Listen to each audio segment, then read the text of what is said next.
योग, पुरुषोत्तम योग में आइए। पुरुषोत्तम योग जो है बड़ा प्यारा अध्याय, सबसे छोटा अध्याय गीता का, लेकिन सबसे प्यारा अध्याय ये। इस अध्याय की क्या महिमा कहें। भगवान श्री कृष्ण ने खुद के मुख से, श्रीमुख से ये कह दिया कि पूरी गीता भी कोई नहीं पढ़ पाए तो केवल इस एक अध्याय को पढ़ ले। बोलो, गीता शास्त्र है, सारे वेद पुराण उपनिषदों का सार है और शास्त्र है। यानी शास्त्र का मतलब ये ऐसा शास्त्र है कि इसके अलावा कुछ भी देखने सुनने की जरूरत नहीं है। हाँ, गीता के अलावा, गीता में सब कुछ है, सारे वेद है, सारे पुराण है, सारे उपनिषद हैं, सब कुछ है गीता में। गीता से बाहर कुछ भी नहीं, कोई महापुरुष की वाणी गीता से बाहर नहीं है। हम में से कई लोग जो है, जो पढ़ते लिखते कम है और अंधभक्ति ज़्यादा करते, वो कहते हैं हमारे गुरु तो बिल्कुल ही ऊपर के हैं, एकदम कृष्ण की भी टांग के ऊपर टांग रख के चले गए ऊपर। हमारे गुरु तो कृष्णदेव की भी टांग के ऊपर, सिर के ऊपर बैठे हैं। हमारे गुरु बहुत अलग है, आप जानते नहीं हो हमारे गुरु को। हम तो नहीं जानते, कृष्ण जानते हैं। कृष्ण कहते हैं जितने भी गुरु हैं, महर्षि हैं, जितने भी हैं, उनका दादा मैं हूँ, काका जी मैं हूँ उनका। श्लोक नंबर 10.2 पढ़ लो। जितने भी गुरु आए, महर्षि आए, योगी आए, ऋषि आए, उनके काका जी मैं हूँ, मेरे से आए वो सब। ये कृष्ण कह रहे हैं। आपके गुरु यदि ये कहते हो कि कृष्ण मेरे से आए तो मैं तो नमस्कार कर दूंगा, कहलवा लो जरा उनसे। तो किसकी बात माननी चाहिए ज़्यादा हमको? हाँ, कृष्ण की बात मान के। निष्ठा गुरु में होगी वो अलग बात है। गुरु में समर्पण होगा, श्रद्धा होगी, निष्ठा होगी, उसकी चर्चा नहीं कर रहा हूँ मैं, कहीं आप गलत समझ लें कि मैं। लेकिन तत्व को नहीं समझ के और मताग्रह रखना, ये महान पतन का कारण है। तो शास्त्र वो है जिसमें सब कुछ आ गया। तो सिर्फ हम गीता का ये अध्याय पढ़ लें, बहुत है, बहुत है। अब भगवान को शायद पता होगा कि कलयुग में जो है कैसे कैसे महावट आने वाले हैं, एक अध्याय भी इनको भारी हो सकता है। तो भगवान ने कहा कि तू एक श्लोक पढ़ ले, तेरे को पूरा ज्ञान हो जाएगा इस संसार का, और तू फिर अव्यभिचारी भक्ति कर सकता है। अच्छा, एक श्लोक बस? हाँ, एक श्लोक। मैं तेरे को सर्टिफिकेट दूंगा, जैसे डिग्री होती है ना पीएचडी की, तो पीएचडी का सर्टिफिकेट मिलता है, एमए का मिलता है। आप गीता क्लास में होते हो तो आपको गीता क्लास का सर्टिफिकेट मिलता है बाद में। तो भगवान ने सर्टिफिकेट दे रहे हैं ऐसा। आइए, बहुत प्यारा श्लोक है, इसको पढ़ते हैं हम लोग। ऊर्ध्वे मूल मध्य शाखम अश्वत्थ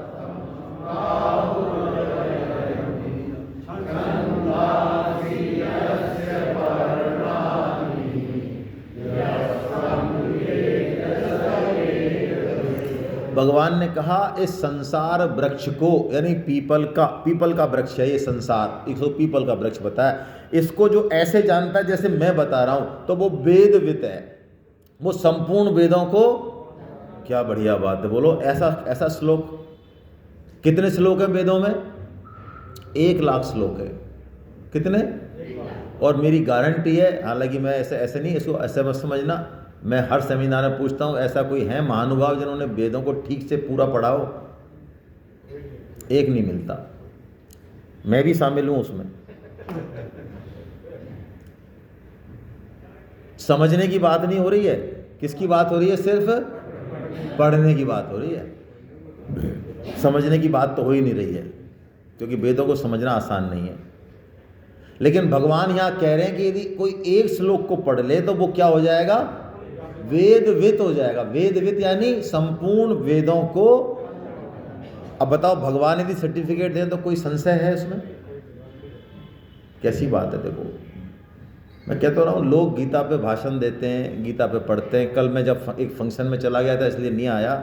काफ़ी एक समाज के वरिष्ठ मतलब वो थे, तो बड़े प्रसन्न थे दोनों पति पत्नी। उनकी पत्नी बता रही थी, किसी ने परिचय कराया ये गीता से जुड़े हुए हैं, तो कि हमारा बेटा डॉक्टर है ईएनटी का, और वो रोज़ जो है हमको बताता है, मम्मी ये चीज़ गीता में लिख रही है, ये चीज़ गीता में लिख रही है। बड़ी प्रसन्न हो गए, कह रही थी। तो मैंने कि आपने कभी वेरीफाई किया क्या? क्या पता झूठ बोल रहा हो बट्टा है। नहीं, मेरे झूठ नहीं बोलेगा। तो सामने वाले ने कहा, आप समझे नहीं इनका मतलब, ये क्या कहना चाह रहे हैं। हाँ, मैं ये कह रहा हूँ, आपने कभी वेरीफाई तो करो उसको, क्या बोलता रहता है भट्टा, क्या पता झूठ बोल रहा हो। ये बात नहीं आती दिमाग में।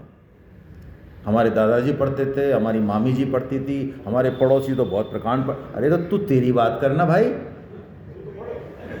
तेरा अकाउंट अलग है ना, वो बेटे से मिले ना बेटी से मिले, वो किसी से नहीं मिल रहा अकाउंट वो। तू क्या कर रहा है तू खुद?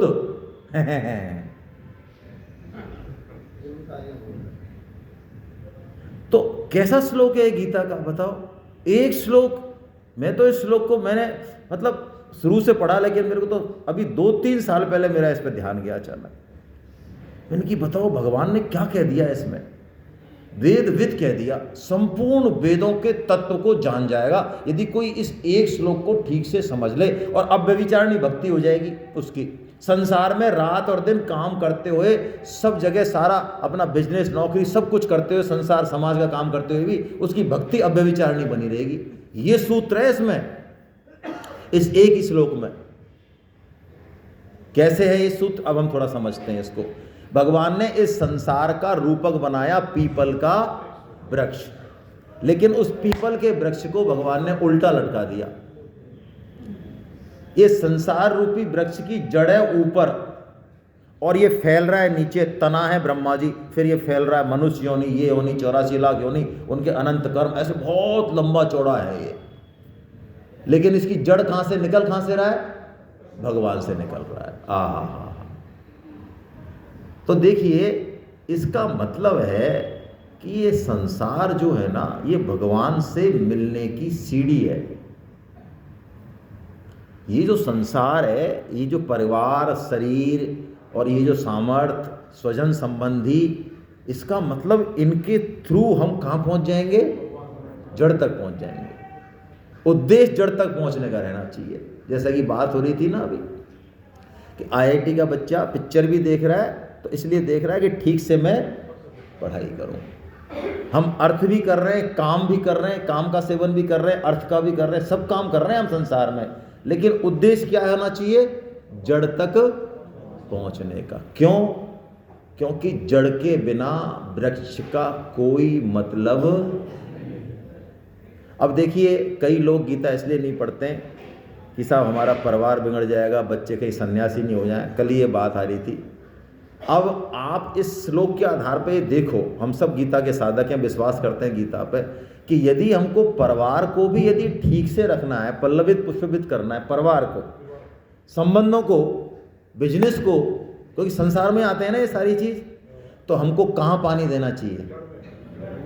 और मान लो मैं मूर्ख राज जो ऐसा कहता है कि जो दिखता है वही होता है, मैं नहीं मानता भगवान को, तो मैं मूर्ख राज, जड़ दिखती नहीं है, मैं जड़ को पानी दूं नहीं, और मैं बात करूं बस पत्ते की और उनकी और फल फूलों की, और जड़ में जंग लग गई, जड़ सूख गई, डंठल हो रहा है, तो बोलो मेरा जो पेड़ है वो ठीक रहेगा?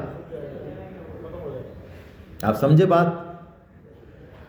अब मैं इसका बहुत प्रैक्टिकल, हमने जीवन में कुछ भी कमाया, बहुत बड़ी डिग्री ली, लोगों का बहुत भला किया, सारी दुनिया हमको जानती है ना, अच्छे अच्छे भोजन कराए, लोगों को कंबल बांटे, बहुत ही बढ़िया बढ़िया काम करे हमने, अच्छे अच्छे काम करे, ठीक है।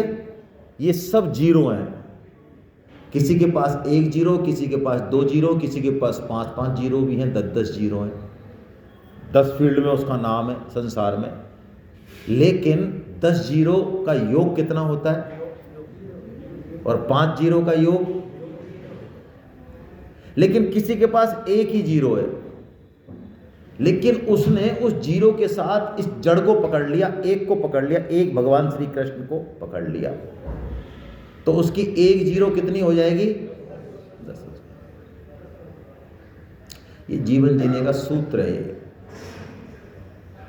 यदि हम जीरो पे ही, अपनी उपलब्धियों पे ही बिल्कुल मदमस्त हो रहे हैं और 1 का हमको कोई ख्याल ही, इसका मतलब हम अभी जीवन जीने की कला सीखे ही। आप पूछते रहो, चीफ गेस्ट बनते रहो, फेंटा बनवाते रहो, लोग तैयार हैं आपकी बड़ाई करने के लिए और आपको पूरी तरह से डुबोने के लिए। मान बढ़ाई ये ऐसी चीज है कि पार्टियां साफ कर देगी हमारा, पार्टियां। जो संसार से इज्जत मिलती है ना, कभी भी इज्जत मिले तो चैतन्य महाप्रभु याद आ जाने चाहिए। चैतन्य महाप्रभु ने मान बढ़ाई को सूकरी बिष्ठा कहा। सूअर का आहार क्या है? मल। कितना घृणित है, सूअर मल खाता है, और सूअर मल खाता है तो उसका भी मल। ऐसी होती है मान बढ़ाई। ये चैतन्य महाप्रभु के शब्द हैं, मैं अपनी तरफ से नहीं कह रहा हूं। तो यदि हमने यही किया सिर्फ, तो कुछ नहीं किया। हम एक को पकड़ लें भाई, और भगवान ने इसको पीपल का वृक्ष कहा। इसका मतलब पीपल यज्ञ करने के काम आता है, पीपल की लकड़ी। इस एक शब्द से कितना बड़ा मैसेज दे रहे हैं भगवान श्री कृष्ण। इसका मतलब इस संसार में हमको जो कुछ मिला है, शरीर मिला, धन मिला, विद्या मिली, रूप मिला, बल मिला, वो किसके लिए मिली? यज्ञ करने के लिए मिली है भाई, खुद के लिए नहीं मिली है। हाँ, खुद का तो पेट तो भर लो, कोई समस्या नहीं है उसमें, गीता को, लेकिन यज्ञ होगा उससे, यज्ञ के लिए मिली है वो। और यज्ञ नहीं किया तो खत्म हो गई कहानी। तीसरी बात, जड़ चाहे दिखे ना दिखे, हम पानी जड़ में देते हैं। क्यों? हमको पता है कि पेड़ हरा भरा रहेगा इससे। हम ऐसे मूर्ख नहीं कि एक एक पत्ते पे स्प्रे करते रहें, डाली पे कर दिया, तने पे कर दिया। हम ऐसे मूर्ख नहीं है। तो हम ऐसे मूर्ख अध्यात्म के क्षेत्र में क्यों बनते हैं भाई? संसार प्रकट है, लोग कहते हैं हम तो जो दिखता है जो मानते हैं, सीइंग इज बिलीविंग, हम तो वैज्ञानिक टाइप के आदमी हैं। अरे वैज्ञानिक की पूंछ है ना, जड़ नहीं दिख रही है, लेकिन जड़ ही सबसे इंपॉर्टेंट है। इसलिए जो दिख रहा है इसको भी यदि ठीक से रखना है तो हमको क्या करना पड़ेगा? कृष्ण रूपी जड़ में पानी देना पड़ेगा, है ना। इस बात का हम ध्यान रखें। ये जीवन जीने की जो है ये कला है ना। अब भगवान ने एक श्लोक बोला जिसमें भगवान ने ये बात कही कि इस संसार को, क्योंकि संसार इतना लंबा है, ये वृक्ष की जड़ तक पहुंचने में बहुत दिक्कत है, तो भगवान ने कहा ऐसे तेरे से कटेगा नहीं ये पेड़, मैं तेरे को एक कुल्हाड़ी देता हूँ बहुत अच्छी वाली। उस कुल्हाड़ी से तू एक बार करेगा ना तो पूरा पेड़ धराशायी हो जाएगा। है ऐसी कुल्हाड़ी है क्या महाराज? सीधा मेरे पास आ जाएगा तू। तो आपको भी चाहिए ऐसी कुल्हाड़ी? हाँ, तो भगवान उस कुल्हाड़ी का वर्णन कर रहे हैं। हम नीचे के दो लाइन पढ़ रहे हैं बस। अश्वत्थमेनं सुविरूढ़ मूलम असंग शस्त्रेण दृढ़ेन छित्त्वा। भगवान ने कहा ये संसार जो है ना, ये इतना गड़ा हुआ है हमारे अंदर, बहुत गहरी जड़ है इसकी। ये शरीर में आसक्ति, परिवार में आसक्ति इतनी गहरी है, भगवान कहते हैं आसानी से ये कटेगी। तो मैं कुल्हाड़ी दे रहा हूं। कौन सी कुल्हाड़ी? तो भगवान ने कहा असंगता रूपी कुल्हाड़ी। यानी मान मिल रहा है, अपमान मिल रहा है, जो भी कुछ मिल रहा है इस संसार में, सब तरह से पूरी तरह से रचे बचे रहें, लेकिन अंदर से असंग रहें। असंग क्यों रहें? क्योंकि ये हमेशा रहने वाला, ना परिवार रहने वाला है, ना शरीर रहने वाला है। हाँ, इसका सदुपयोग कर ले, लेकिन ये हमारा है नहीं, है तो केवल एक भगवान हमारे। तो जो असंग रहता है ना, जैसे देखिए हम ट्रेन में जाते हैं, ट्रेन में हमने रिजर्वेशन कराया, वो सीट हमारी जो भी फर्स्ट क्लास, सेकंड क्लास, जो भी हमारा स्तर है, हम जा रहे हैं, उस सीट ने हमको पूरी तरह से अच्छे से पहुंचा दिया। बॉम्बे पहुंच गए हम, अच्छी सीट थी, बढ़िया से कंबल वंबल मिले। अब बॉम्बे में आपको दिन भर आप काम करेंगे, आपको काम करते समय उस सीट की याद आएगी क्या? कोई बुरा किया उसने आपका, आपको सहायता नहीं करी, आपको बॉम्बे तक पहुंचाया नहीं, इतनी हेल्प करी है आपकी, तब भी आप सीट को याद नहीं कर रहे हो, क्यों भाई? हाँ, हमको खूब अच्छे से पता है कि ये हमारी, आपने सीट को संभालोगे भी, बिछाओगे भी, सब काम करोगे, लेकिन सीट की याद हमको, बस ये कला है संसार में रहने की। पुत्र, पत्नी, भाई, घर, गाड़ी, ये हमारे नहीं है भाई। 50 साल पहले भी नहीं थे और 50 साल बाद भी नहीं रहेंगे। जो हैं उसको माने हम। कौन है हमारे? ये भगवान कह रहे हैं छाती ठोक के, कोई हमारी गाड़ी, कोई घर हमसे नहीं कहता कि हम आपके हैं। कहता है क्या? कोई सोने के बिस्किट कहते हैं क्या? कान में जरा सुनना, उनकी आवाज़ आती है कि हम आपके हैं, आपके हैं, आपके हैं, ऐसा आती है? ये भगवान कह रहे हैं, ठोक के कह रहे हैं कि तू केवल मेरा ही है। ममेवांसो जीव लोके जीव भूता सनातना मनसष्ठानीन्द्रियाणि प्रकृति स्थानि कर्षति। भगवान कहते हैं ये केवल और केवल मेरा ही अंश है ये जीव। ये तो भूत बन गया है संसार से शरीर में आसक्ति करके, है नहीं ये इनका, ये मेरा है। वाह क्या बात है। वही कोई मंत्री और कोई आईएएस हमसे कह दे 5 आदमी इनके सामने के, भाई देखो यार ये जो मनोज जी है ना, ये मेरे आदमी है, खास ध्यान रखना आप। तो बोलो छाती कैसी हो जाती है। मान लो हमारा चीफ सेक्रेटरी, हमारा प्रिंसिपल सेक्रेटरी सब मीटिंग में कहते हैं mister no no Manoj is my man, my brother. तो मनोज जी की पोजीशन कैसी होगी भाई?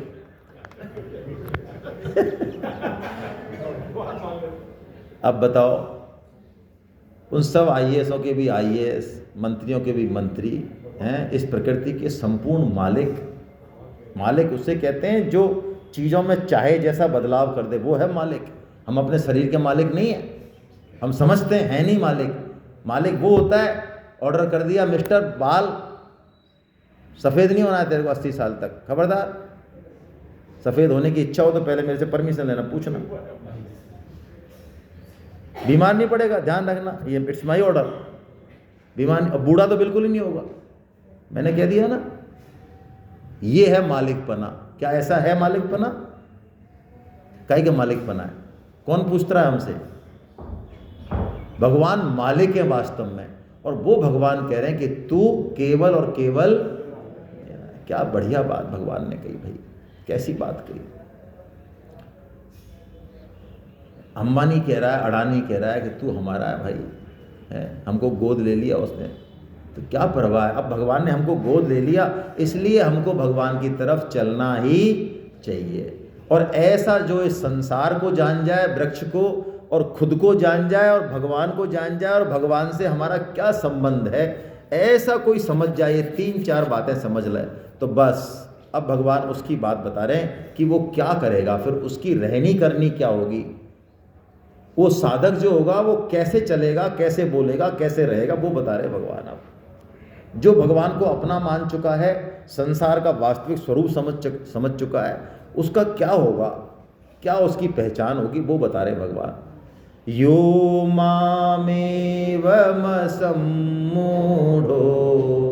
जानाति पुरुषोत्तमं स सर्वविद भजति मां सर्वभावेन भावयन्। जो इस तरह से मुझे पुरुषोत्तम जान जाएगा, मोहर, वो क्या करेगा? सर्ववित भजति माम सर्वभावेन भारता, वो सब प्रकार से मेरा ही भजन करेगा, सब प्रकार से मेरा ही भजन करेगा, है ना। आप व्हाट्सएप पे यहाँ पे मत दो मैसेज, कुछ भी कुछ मत डालो, आप रख दो इसको आप, है ना। सर्ववित भजति माम सर्वभावेन, यानी उसकी हर क्रिया, हर भाव से भगवान का ही भजन होगा। सांस भी लेगा तो, लैट्रिन पखाना भी जाएगा तो, खाएगा तो, सोएगा तो, सब काम भगवान के लिए हो रहे हैं, क्योंकि उसका खुद का कुछ है ही नहीं, केवल उसके भगवान है बस। स्वामी जी कहते हैं साधक जो होता है वो 24 घंटे का साधक है, वो 24 घंटे उसकी भक्ति चलती है। वो शरीर को अपना नहीं मानता, वो शरीर को भगवान का मंदिर मानता है। वो कहता है भगवान देखो आपके शरीर को उठा दिया हमने आज, अब इसको नहला रहे हैं, इसको कपड़े पहना रहे हैं, तिलक छापे लगा दिए, अब इसको रोटी खिला रहे हैं, अब इसको सुला दिया ठीक से। बीमार हो गया तो इसका इलाज करा रहे। बताओ, सारा काम किसका कर रहे हैं? आपका कर रहे हैं, हमारे क्या लेने देना है? आपका मंदिर है तो ठीक से इसकी सारी काम कर रहे हैं, हमारा क्या लेना देना है? बताओ, इसके जो भी संबंधी हैं उनका ध्यान रख रहे हैं। यानी भक्त 24 घंटे भगवान पे एहसान करता है और भगवान उसका एहसान मानते हैं, पीछे पीछे घूमते हैं। क्या करें? वो कहते हैं हाँ भाई महाराज, हाँ आप हमारे हो। ये जो सर्वविद भजति माम सर्वभावेन भारता, ये स्थिति बहुत उच्चतम स्थिति है। और इस स्थिति को लाने के लिए लगातार सत्संग, नाम जप और गीता प्रचार, ये 3 फार्मूले हैं भाई। जितने भी साधक हमारे पुराने हैं, आप पूछ लो चाहे उनसे, नाम जप डेली करिए, आज से नियम लीजिए, तुलसी की माला लीजिए। बिना नाम जप के कोई भी साधक नहीं रहे कलयुग में। यदि कोई समझता हो कि नाम जप से क्या होगा, राम राम करने से, तो वो मूर्ख रहा जाए, चाहे बुरा लगे उसको। और यदि वो नहीं समझे अपने आप को, तो अभी वो खड़ा हो और बात करे, बताए, मन में कोई शंका है तो बताए कि नाम जप से क्यों नहीं फायदा होगा उसके हिसाब से। सभी संत, सभी शास्त्र कहते हैं नाम जप अवश्य अवश्य करना है, चाहे 4 माला ही करो, लेकिन करनी है। और आगे बढ़ो, पहुंचो 16 तक पहुंचो, सारी समस्याएं, सारे तनाव, सारे कंफ्यूजन दूर हो जाएंगे। आप शरण तो लो नाम जप की, भगवान की।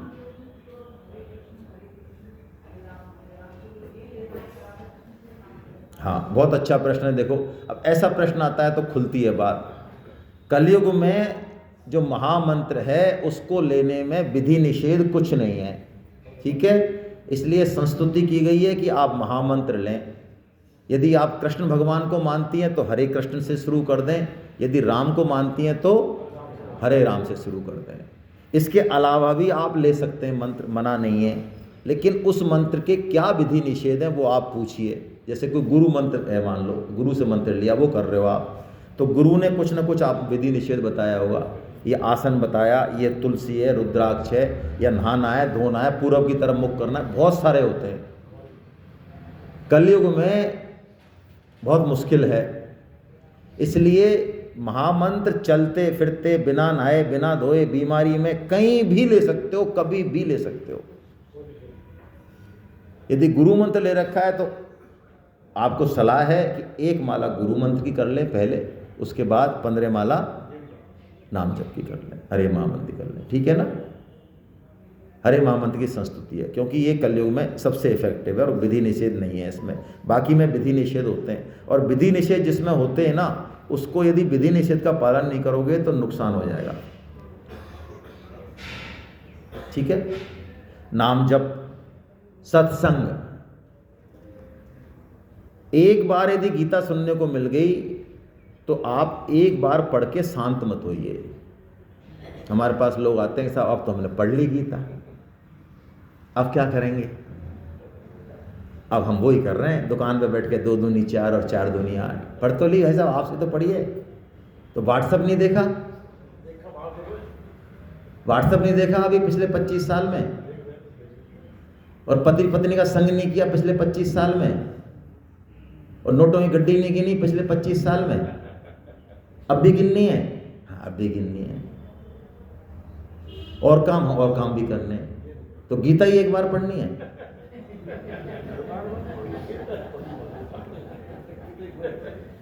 गीता पढ़ने के बाद यदि दोबारा, तिबारा, चौबारा पढ़ने की इच्छा नहीं हुई, इसका मतलब गीता अभी हमने पढ़ी ही।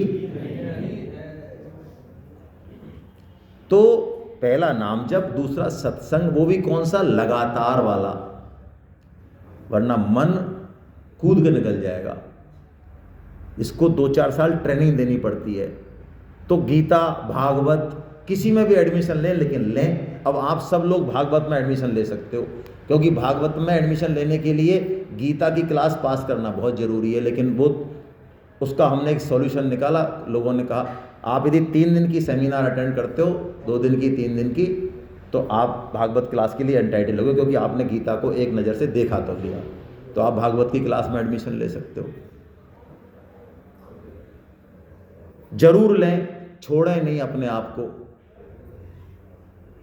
यदि छोड़ दिया और आज ही भरें फॉर्म, मेरा तो आपसे निवेदन है आज ही भर दें, क्योंकि घर जाने के बाद माया देवी आपको फॉर्म भरने नहीं देगी। और यहाँ माया देवी का कोई प्रकोप नहीं है, यहाँ माया देवी की हिम्मत नहीं कि कृष्ण विराज रहे हैं, स्वामी जी विराज रहे हैं, यहाँ हिम्मत नहीं है माया देवी की। यहाँ हमारी बुद्धि विचार ही अलग तरीके से चलेंगे। और आप सोचो नहीं नहीं आप दे दो मेरे को फॉर्म, में घर भर दूंगा, आप नहीं भर पाओगे भाई, हमारा अनुभव है, मान लो। तो नाम जप हो गया, सत्संग हो गया, और तीसरा गीता प्रचार। गीता पढ़ने से भी ज़्यादा जरूरी है दूसरे लोगों को गीता से, ये बहुत जरूरी है। क्यों? सपोज मैंने 4 लोगों को जोड़ा, अब उन 4 में से 2 ऐसे निकले जिन्होंने कहा यार क्या मनोज जी क्या कर दिया यार आपने, कितनी बढ़िया जगह यार, पूरा जीवन बदल गया यार हमारा। अब बताओ इस आदमी का जो भाव है, सद्भाव है, इसकी जो रॉयल्टी है, ये आपके पास आ रही है, फोकट में आ रही है, इससे काम होगा आगे। तो कोई बहुत अच्छा लड्डू है, बहुत अच्छी मिठाई है, उसको खुद ही खुद खाए, यार ये टॉफी बहुत अच्छी है तो मैं ही खा जाऊं पूरी है, अरे नहीं भाई इसको खिला के देख और मजा आएगा तेरे को।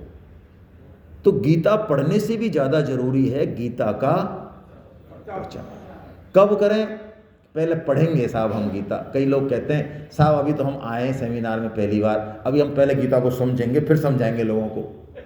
अरे भैया स्वामी जी की समझ में नहीं आई 90 साल में। हाँ, स्वामी जी ने यही कहा कि 90 साल में समझ में नहीं आई, हमारे आ जाएगी।